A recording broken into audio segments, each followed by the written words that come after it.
හාල් පිටි කෝප 2ක් ගන්න. දැන් මේ හාල් පිටි ටික ලිප අඩුම ගින්දරේ තියාගෙන විනාඩි 10ක් විතර හොඳින් බැද ගන්න.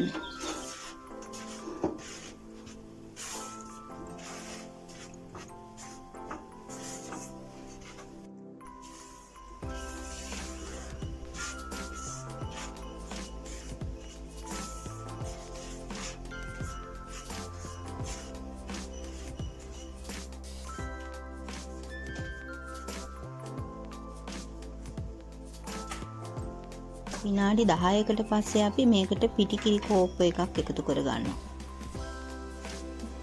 දැන් මේ හාල් පිටි, කිරි පිටි මේ ටික ඔක්කොම නැවතත් විනාඩි 5ක් විතර හොඳින් බැද ගන්න.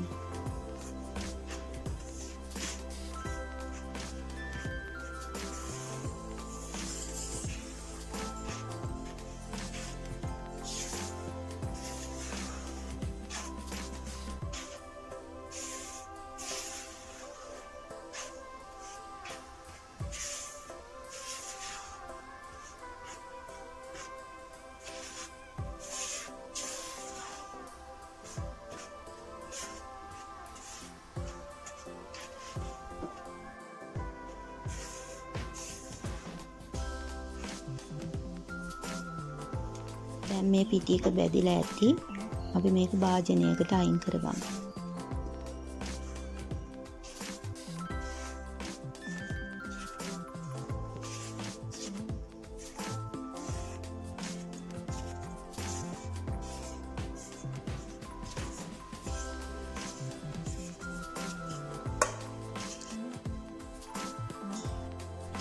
දැන් සීනි කෝප්ප එකක් එකතු කරගෙන ඒකට කරන පුංගු ඇට 3ක් එකතු කරගෙන මේක හොඳින් සීනි එක පිටි වෙනකන් බ්ලෙන්ඩ් කරගන්න.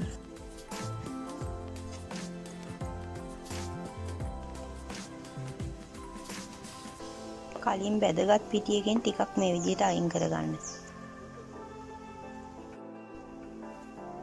මේ විදිහට දැන් බැදගත් පිටියකට අපි කුඩු කරගත් සීනි ටික එකතු කරගන්න.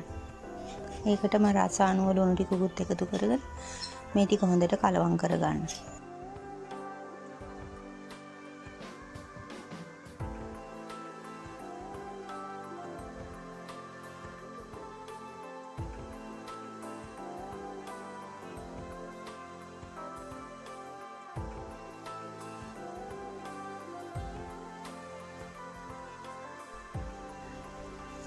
රටකජු ග්‍රෑම් 50ක් විතර අරගෙන ඒක බැදලා කුඩු කරගන්න මේ විදිහට.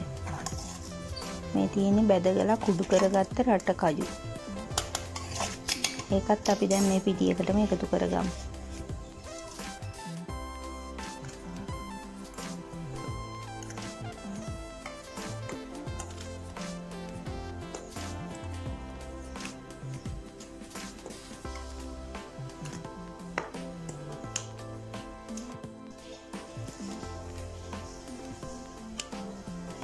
දැන් මේ පිටි ටික අපි කොටස් 3කට වෙන් කරගමු මේ විදිහට.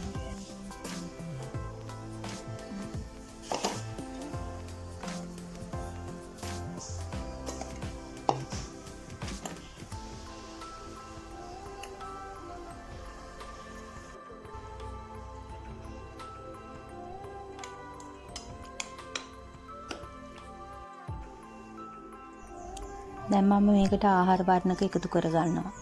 ඔයාලා කැමති නම් මේකට ආහාර වර්ණක එකතු කරගන්න නැතුවත් හදාගන්න පුළුවන්.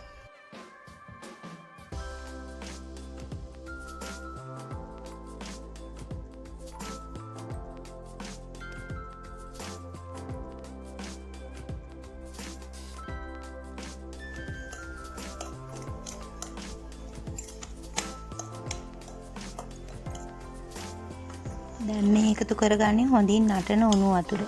උණු වතුර ටිකක් එකතු කරගෙන තමයි අපි මේක එකතු කරගන්නේ.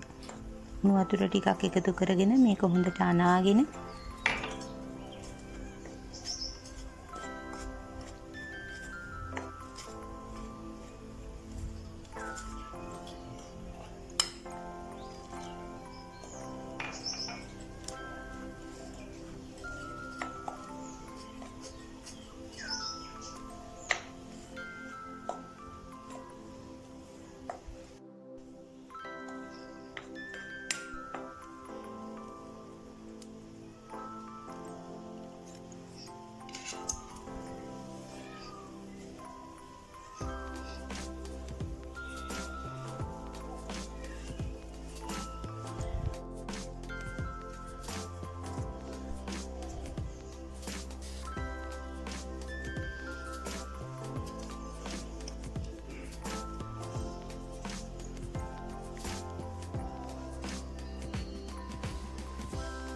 මේ විදිහට අපේ ඉතිරි පිටි කොටස් දෙකත් උණු වතුර දමාගෙන අනා ගන්න.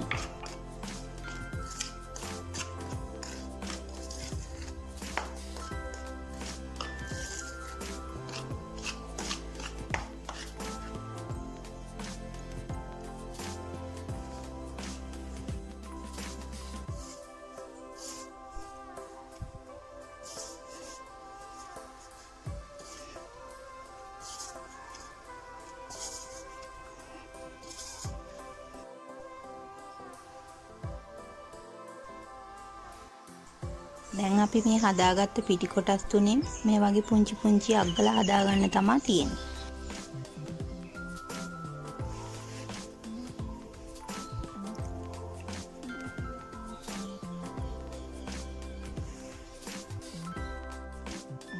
හදාගත්තු අග්ගලා ටික අපි කලින් බෙදලා පිටි ටික අයින් කරගත්තනේ. අන්න මේ පිටි ටිකේ මේ විදිහට දවට ගන්න.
දැන් අපි අපේ රසම රස ඒ වගේම ලස්සන ස්වීට් එක හදාගෙන ඉවරයි.